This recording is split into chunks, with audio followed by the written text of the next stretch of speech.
Welcome, everyone. I think you're really going to like this.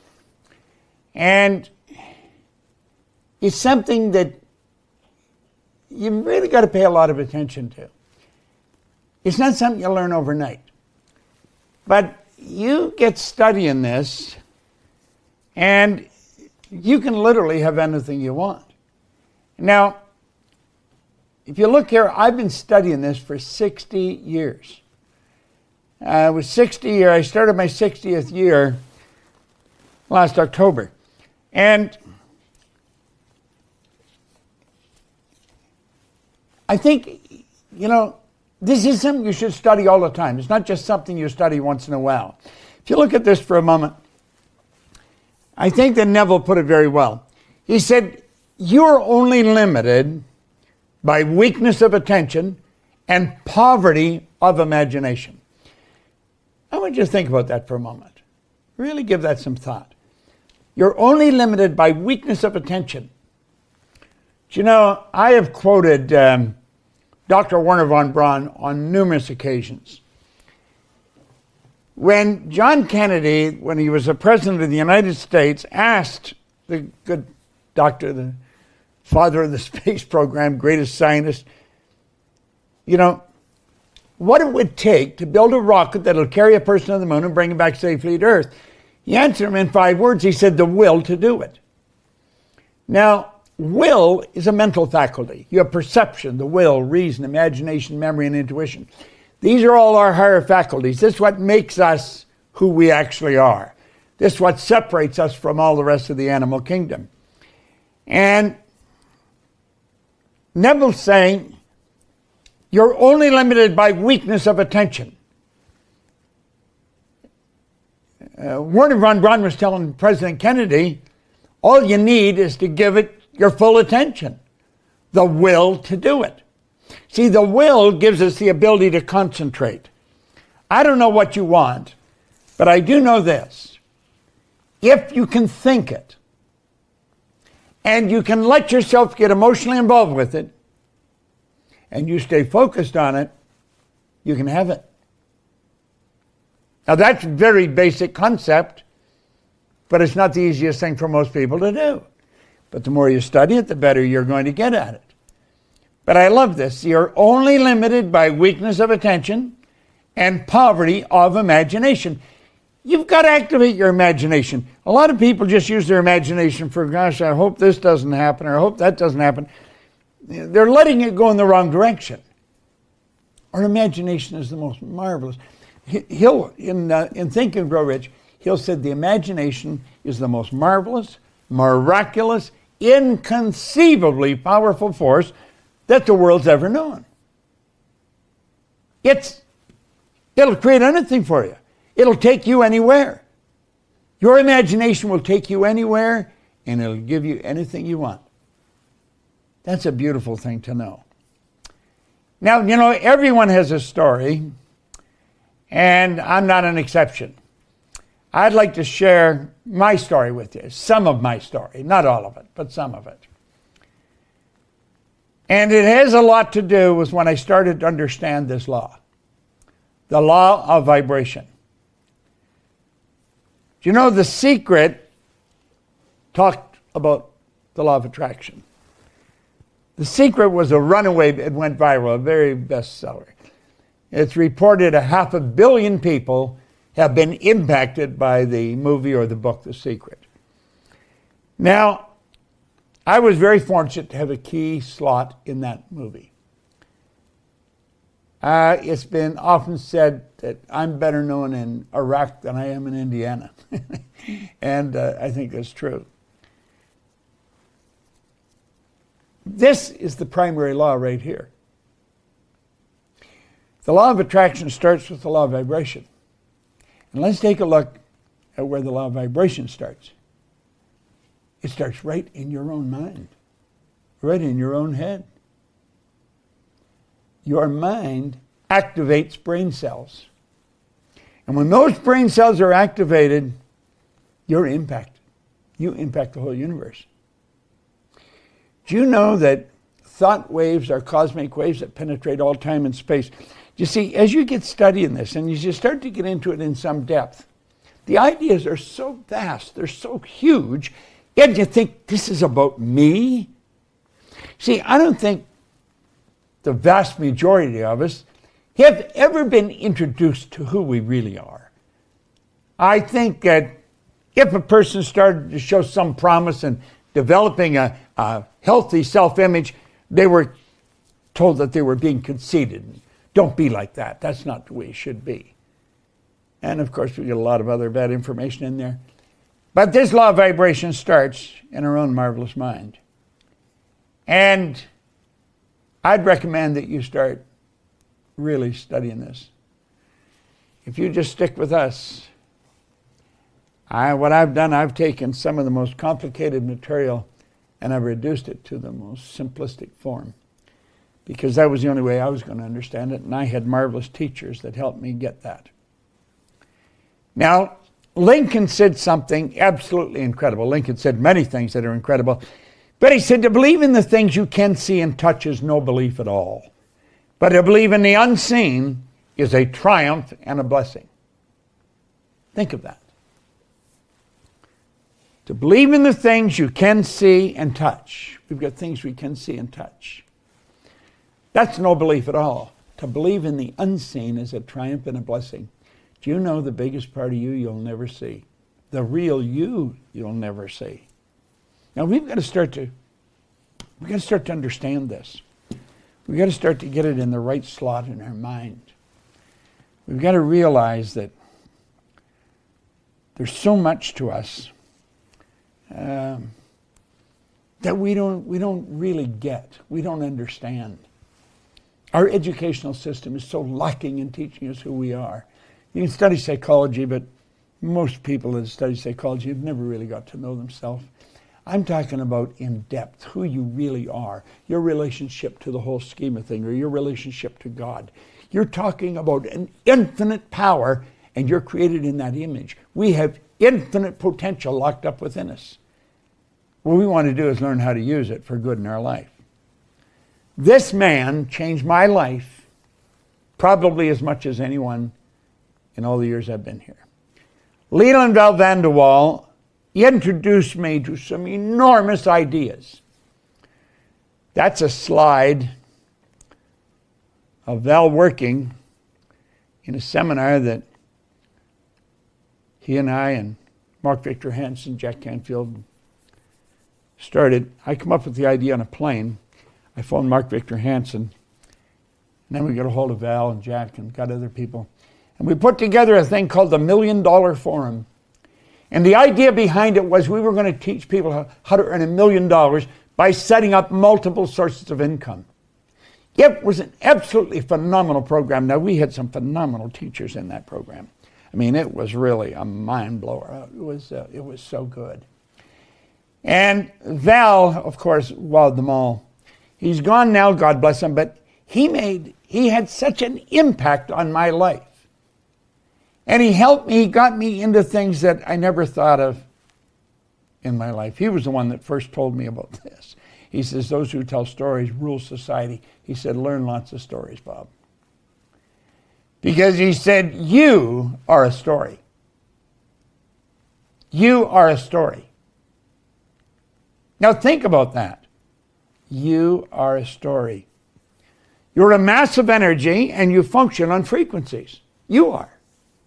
Now think of that. You may not think of yourself that way. Then you might say, what's this got to do with anything?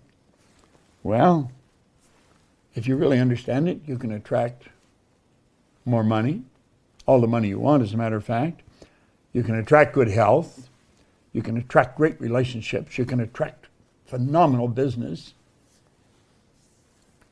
I sat down on a sofa in a room by myself, in a little house on Maplewood Lane in 1973, and I said, I'm going to build a company that operates all over the world.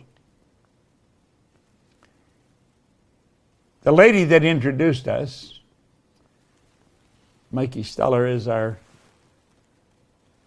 Chief Operating Officer, and she's also our Marketing Director. And I sat down to watch television one night, which I very rarely do, and I only watched it for a few minutes. I thought, I don't want to watch this. And as I was getting up, my phone rang. And it was Mikey on the phone. This would be maybe 2-3 weeks ago. And she said, Bob, I just got a call from Betty.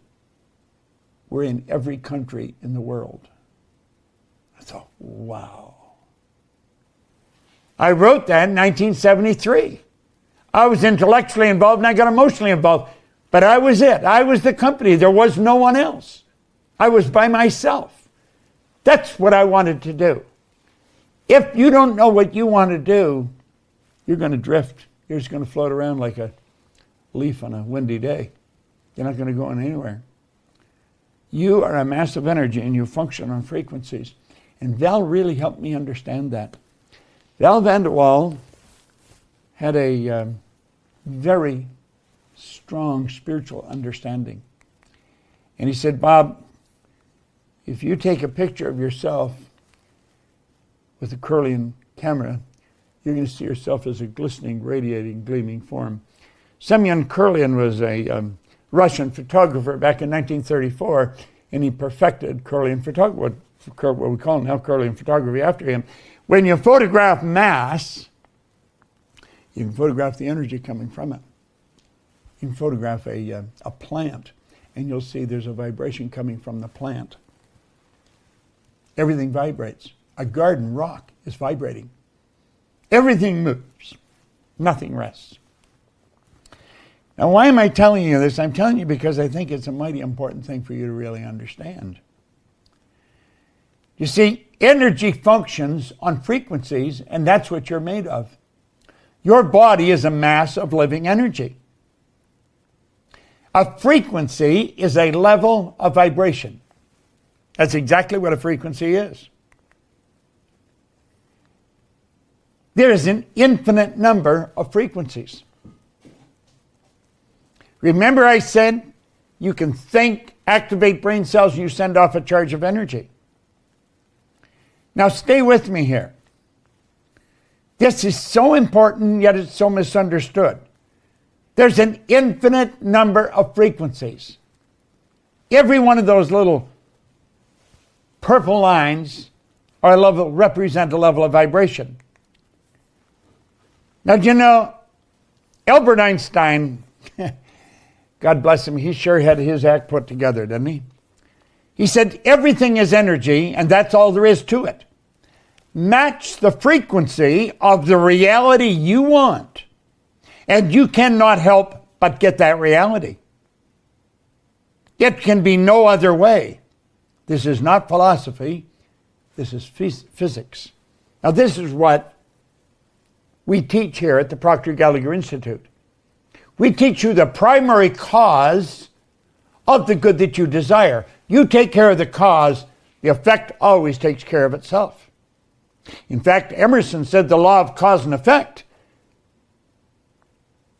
was the most important law in the universe. I don't know if I agree with that, but he's certainly pretty close to it if he isn't right. Everything is energy. Now think. That's all there is to it. Everything is energy. Everything. Match the frequency of the reality you want. Yet you cannot help but get that reality. It can be no other way. This is not philosophy. This is physics.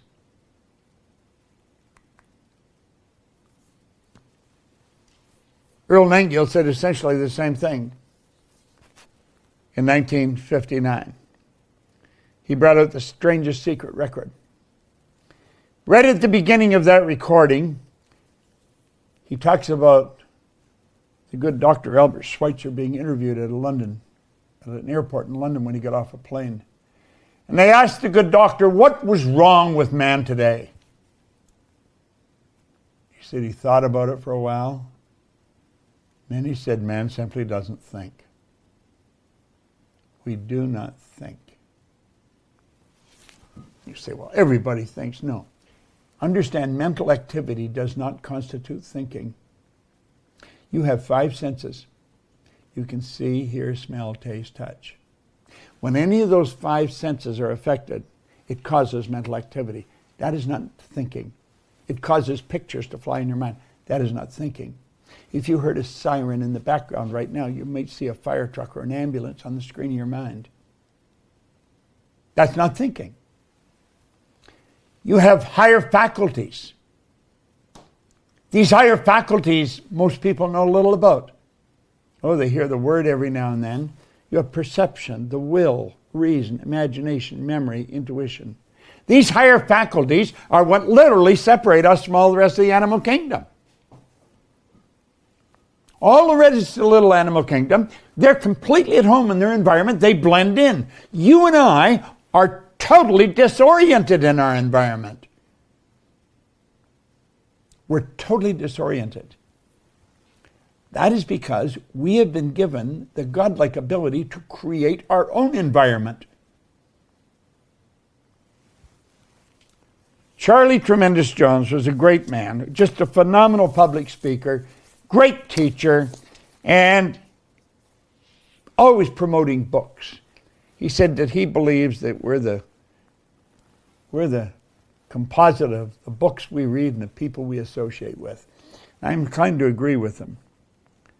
Well, as you start to listen to Earl and The Strangest Secret, a lot of things started to happen to me. And it changed all kinds of things in my life. Now, there's the two men that both ended up being mentors of mine because I worked with them. I worked very closely with them, but it was as a result of me listening to this recording. I was listening to this recording and I thought, it would be phenomenal to work with them. Well, it was in 1966.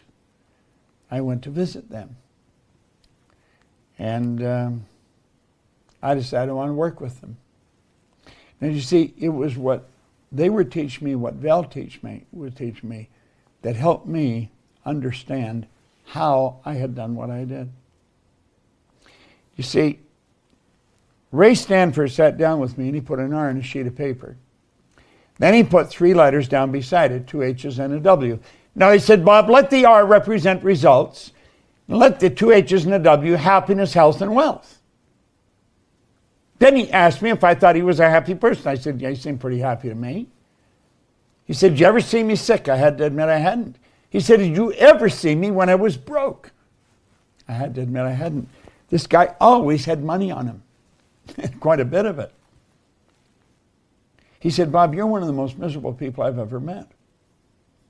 Now, this is in 1961. He said, you're always sick. He said, you don't have a terminal illness, but you've always got a cold or a headache or something. And he said, you're always broke.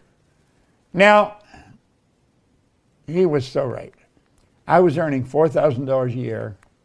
I owed $6,000.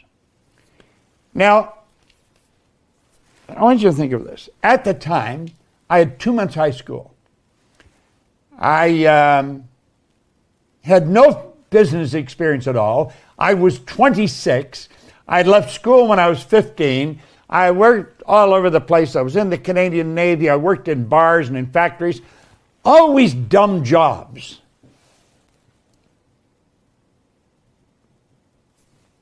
No wonder I was unhappy, sick, and broke. I studied nothing. I read nothing. He said, do you ever read anything? And I said, no, I can't read.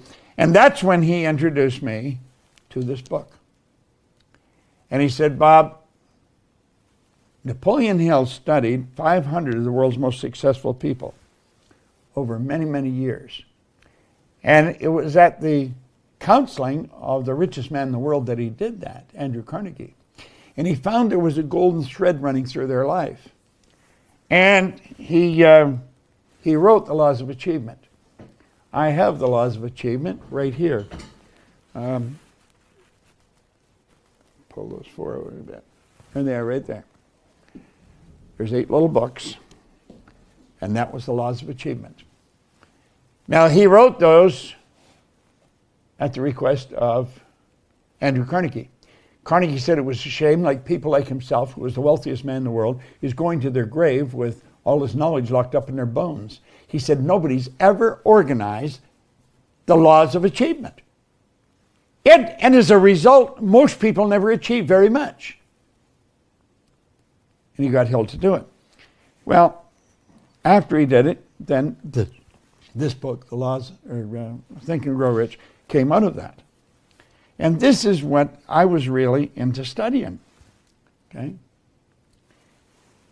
You know that within a year, my income was at $175,000.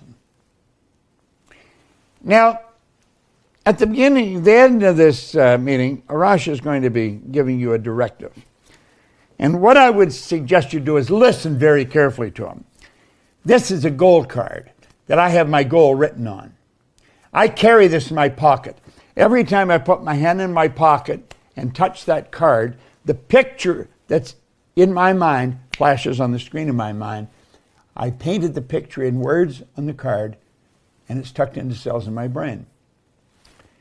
Well, that's how I went from earning $4,000 to $175,000, and I did it in less than a year. This is no formal education, no business experience. I had no idea what I was doing. In less than 5 years, I was over $1 million a year. I had business operating in Toronto, Montreal, Boston, Cleveland, Atlanta, in London, England. If you ask me how I did, I had no idea. I had no idea. I have found out since it was through the repetition of what I'm talking to you about right now. The action of repeating something that has already been said or written. Look at. Ray said to me, if you read this every day, your life will change. He got me to commit to doing that. I committed I would do it. And God only knows why I've kept that commitment. In my 60th year, every day. I don't read a lot of it. I just open and read something.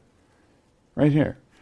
That's just where I open it now. Remember, too, that all who succeed in life get off to a bad start. And they pass through many heartbreaking struggles before they arrive. The turning point in the lives of those who succeed usually comes at the moment of some crises, through which they're introduced to their other selves. Yeah. Just read that. I mean, that's inspirational. You learn something from that. Well, 1968, I was their vice president of sales because that is something I wrote on the card. I decided I wanted to work with them. I wanted to work right beside them. And I had an office right beside the two of them. This is vice president of sales. And you know, Earl taught me something that is so valuable. And I want to share it with you. He said, you know, Bob, there's an enormous difference between knowledge and experience. Now, I want you to think about that. Because when he sat down and explained this to me, and he said, before we agreed that you were going to come here, Bob, to work, we checked you out. And that's when he told me, he said, you've got something very strong going for you that we need in our company. And that's when he told me, he said, there's an enormous difference between knowledge and experience. He said, you see, Bob, if we read the book, if we understand it, we can talk about what's in it. We have some knowledge. But he said experience is totally different. Experience is when you've done it. So you just don't think this is right information. You know it's the right information. What I teach here in our programs, I don't wonder if it works. I know it works. I'm going to be 87 in July, and I feel like I'm just getting warmed up. I have no intentions of slowing down.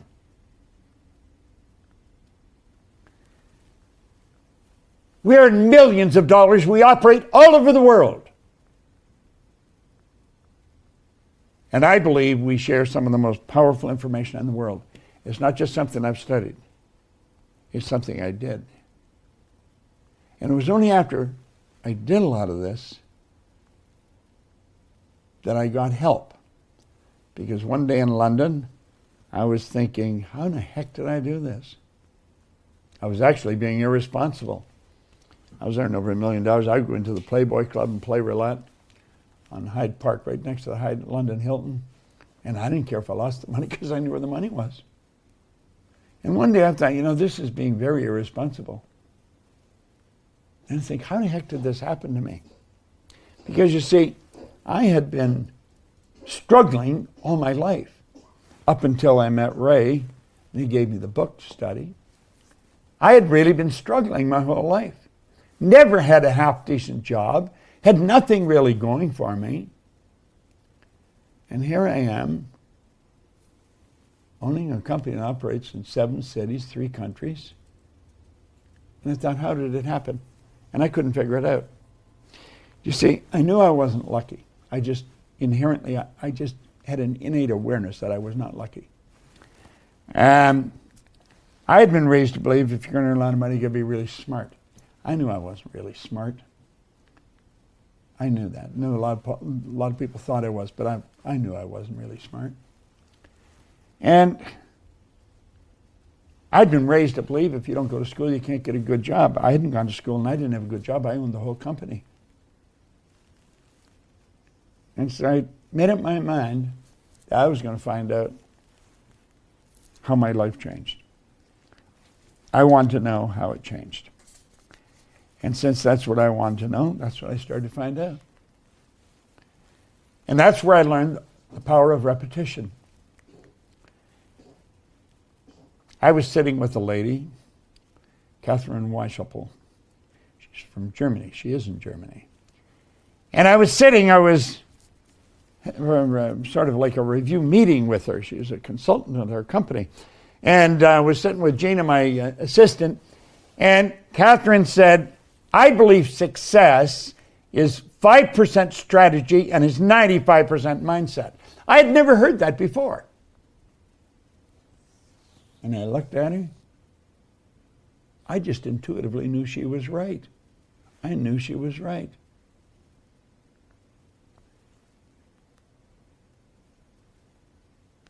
I would go back to when I was on the street in England, I don't even know if I knew what strategizing meant.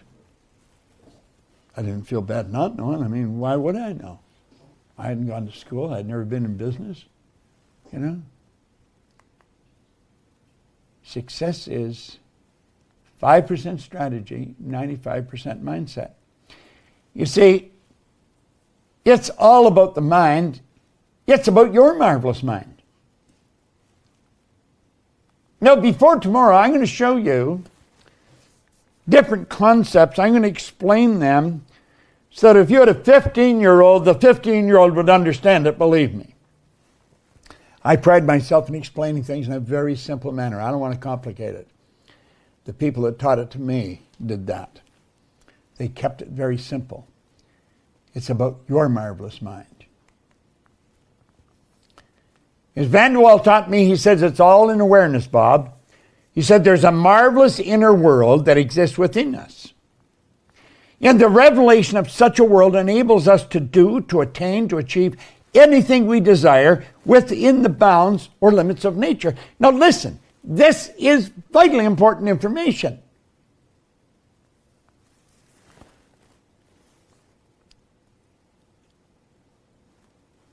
I have never really studied finance.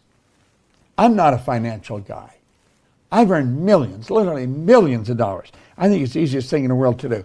But I don't know how to manage money. I really don't. And I had my own company.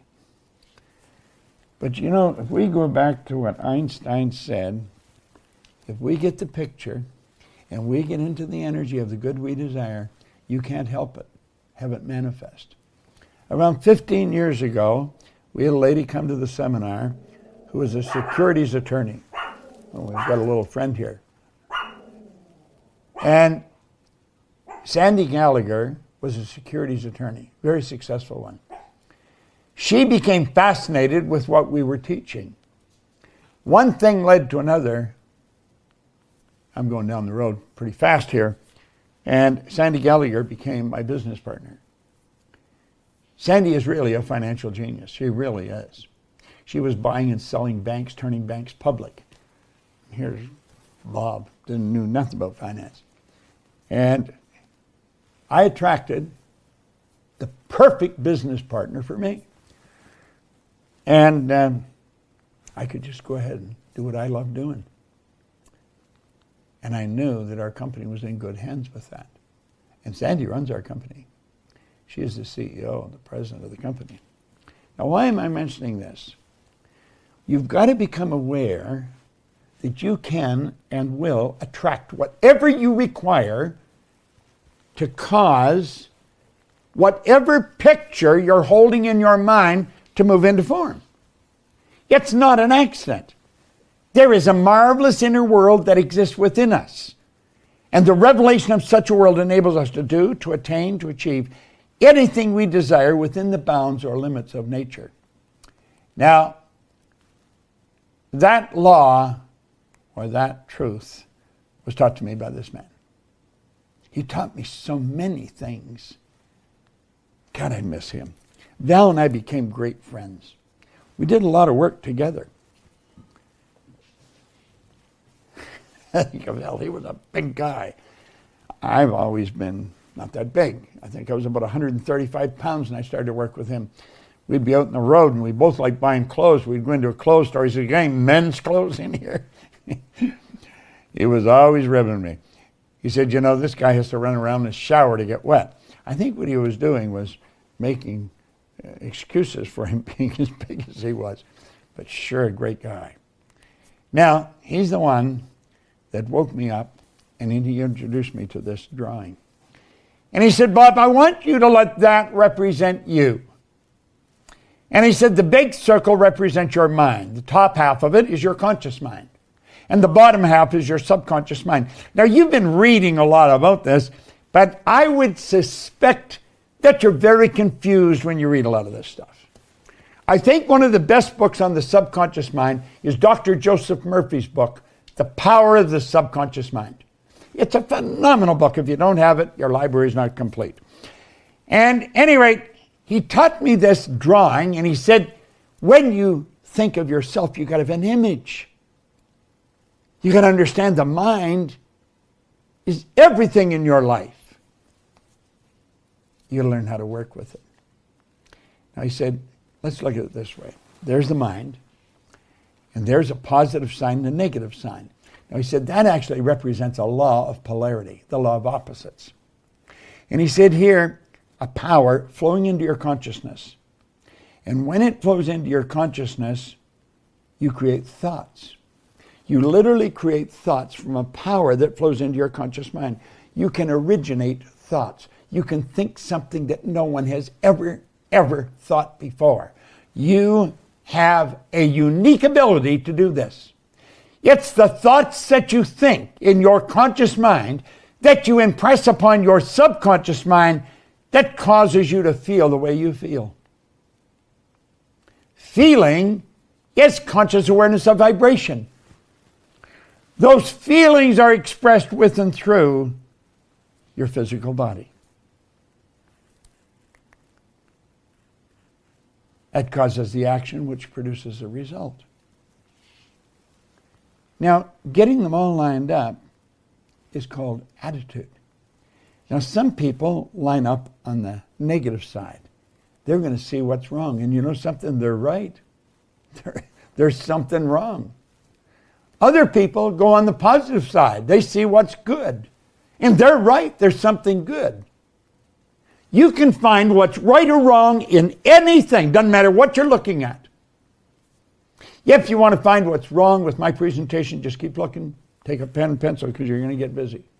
Or if you want to look at what's right, look at that. There's a power flowing into our consciousness, and we have the ability to think anything we want to think. And it's the thoughts we think that causes the feelings because we get emotionally involved with them. That causes the body to move into action and produce results. Now, this drawing is without question so valuable. and so misunderstood. And he went on to explain more about the conscious mind. He says, that's your thinking mind, Bob.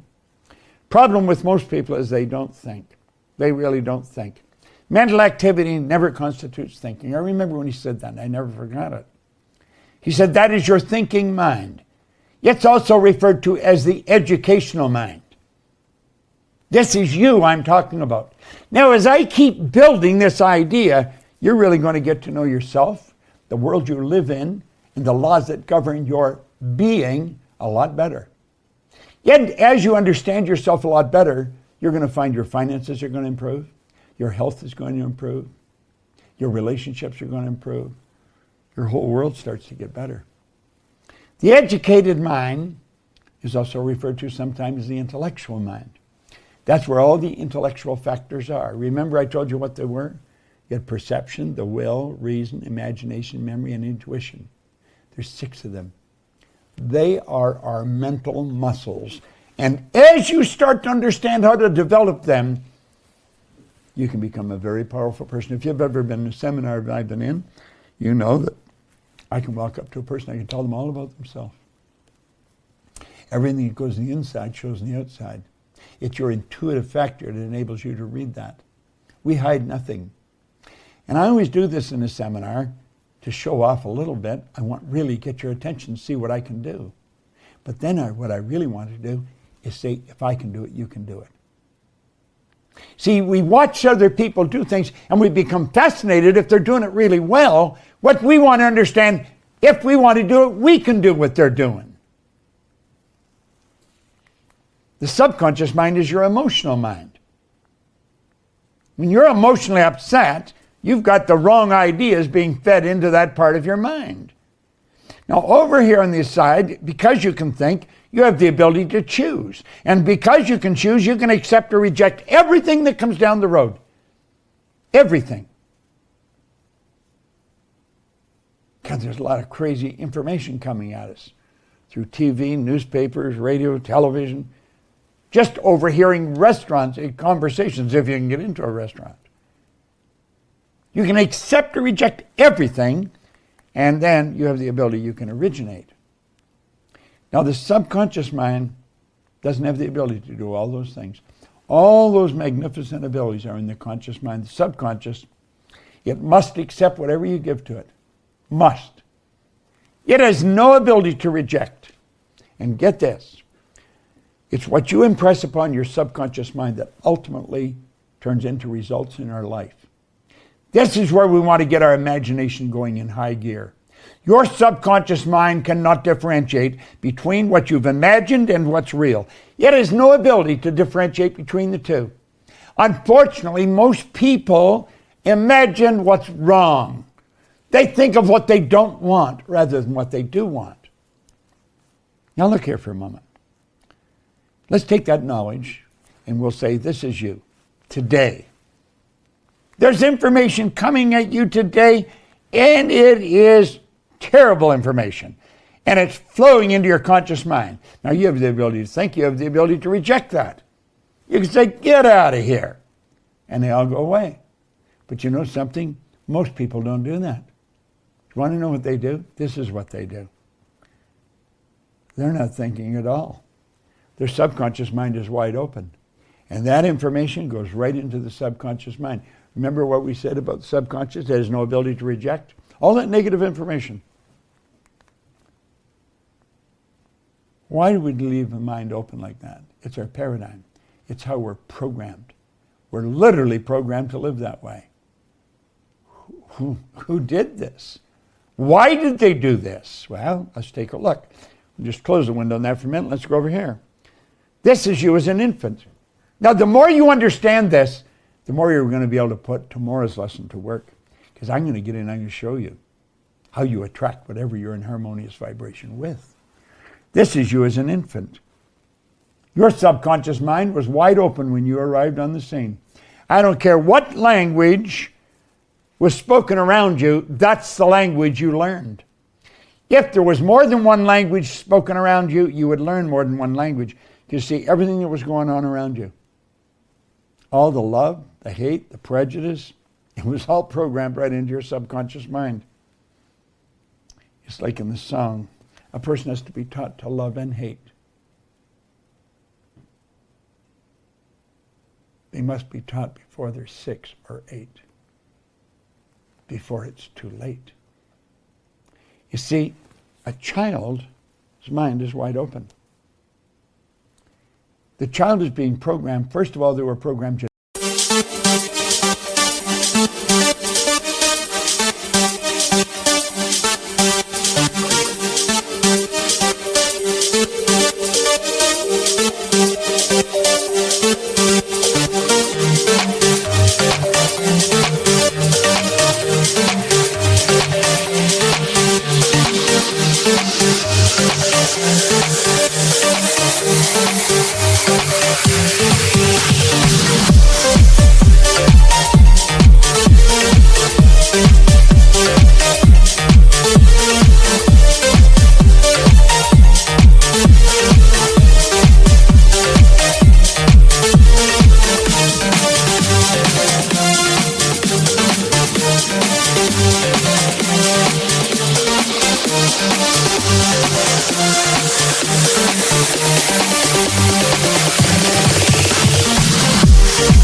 That's why the child looks like they look. That's genetic conditioning. You see, it's a little bit of energy from mom and a little bit of energy from dad that formed the nucleus of you. And when those energies came together, that was the start of you. And then 280 days later, you made your debut on the planet. But over that 280 days, there was a lot of programming going on. There's genetic program, and now there's an environmental program. And the paradigm, here we are, years later. People, they've learned all kinds of information, but they're not doing it. The paradigm is in control. You see, the paradigm is, it's something most people don't understand. It's something everyone should understand. Every one of us has gathered an abundance of knowledge covering numerous subjects. However, most of what we've learned has very little, if anything, to do with our paradigm. Therefore, we frequently don't do what we already know how to do. I maintain that everyone that can hear my voice already knows how to at least double your income. Now, you may be thinking, oh, that's not true. Oh, yeah. Listen, trust me. I've been there. I've done that. I've worked with thousands of people. I know how it works. We have superior knowledge, inferior results. That causes confusion and frustration. Now let's put our model up here and take a look. Here's a person here. They've got all this knowledge in their mind. They go to school. They get a ton of knowledge. But you know something? The knowledge doesn't match the results. Why is it that a person with a great formal education, worked in a good company for maybe 30 years, is struggling to meet a mortgage payment? Explain that to me. How does that work? They've gone right through our educational system. We're very dedicated to employees for maybe 30 or 40 years, and they're having difficulty making a mortgage payment. Doesn't make sense, does it? Well, all they know isn't working for them because the paradigm is in control of them. Their results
are nothing but an expression of the paradigm.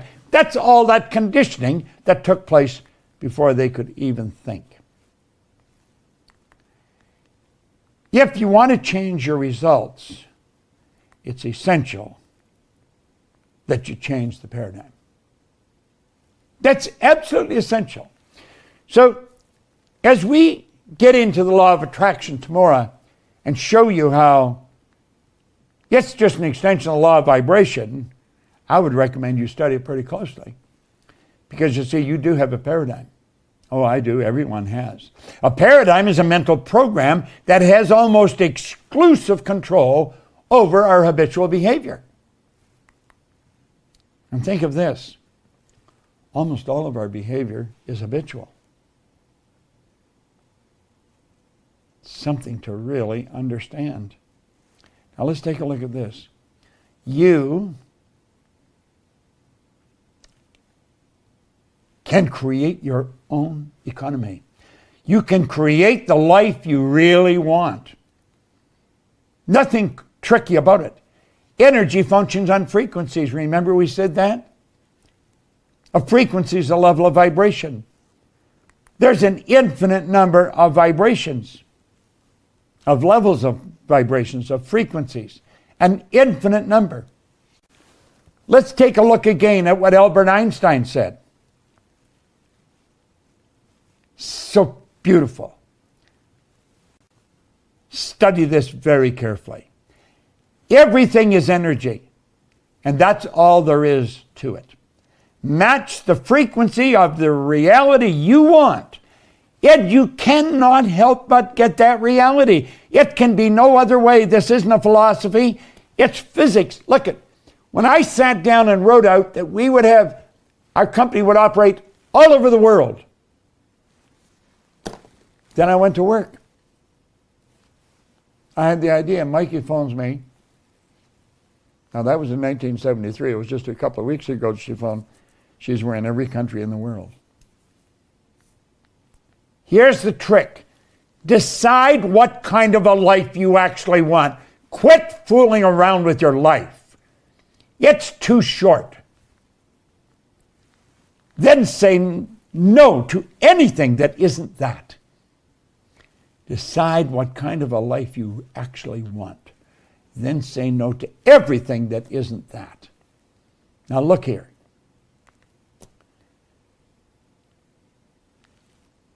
Wants are where it starts. You know where wants come from? I'm going to tell you. Look at me. You have, at the center of your being, your spiritual DNA is perfect. There's perfection within us. Now that perfection has so much junk on top of it that we call a paradigm, that it has difficulty expressing itself. That spiritual perfection within us is always seeking expression with and through us. That's why we always want more. Now, when I was a little kid, my grandmother said,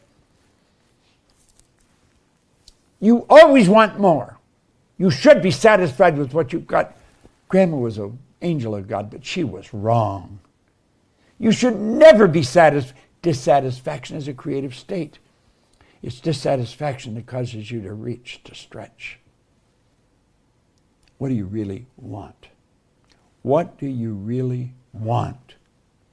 That comes from the essence of who you are. Now that's not to get. Getting is nice too. That gives you greater physical comfort. You can have all the good you desire. I was talking to a friend of mine earlier this morning. He said something just about blew my mind. I loved it. I wrote it down. He was saying it's his girlfriend's birthday this week. I know his girlfriend didn't have a week's birthday, but he said, we're celebrating it all week. We're having a birthday lifestyle. He said, we've already got a birthday lifestyle. And I love that. That's what you want. You want to have a birthday lifestyle. Everyday celebration. What do you want? The want is not to get. That's a side benefit. The want is to grow. It's for you to bring more of you to the surface. You're God's highest form of creation. The wants turn into desire. Desire comes from the Latin desire, to give birth to the children, to give birth to the idea. The want creates the desire. The more you feed the desire, the stronger it becomes. Desire is the effort of the unexpressed possibility within, seeking expression without through your action. The desire is what moves into form. Now, that's where you're going. That's what you want to do. It's all vibration. It all has to do with energy. And we're going to talk more about how you attract it tomorrow. Now, I don't know what you're doing 10 o'clock Eastern time tomorrow, but I'd be here about 5 to 10. I always have a pad handy to write notes on, always. I'm going to explain the law of attraction tomorrow. I've been studying it since the 60s. I understand it very well. I get everything I want in my life. You say, oh yeah, that isn't true. Oh yeah, no, it is true. And I can show you how to get everything you want. Now that doesn't mean it's going to manifest for you overnight. But if you'll follow the laws and do as I'm suggesting, you'll get everything you want. You are God's highest form of creation. We want to study this. I hope you enjoyed this video. We put a lot of good information up here, and it causes everything in your life to get better. If you'd like us to notify you every time we put a new video up, hit subscribe and then turn on notifications. Check out all our videos, and we will notify you when we put a new one up.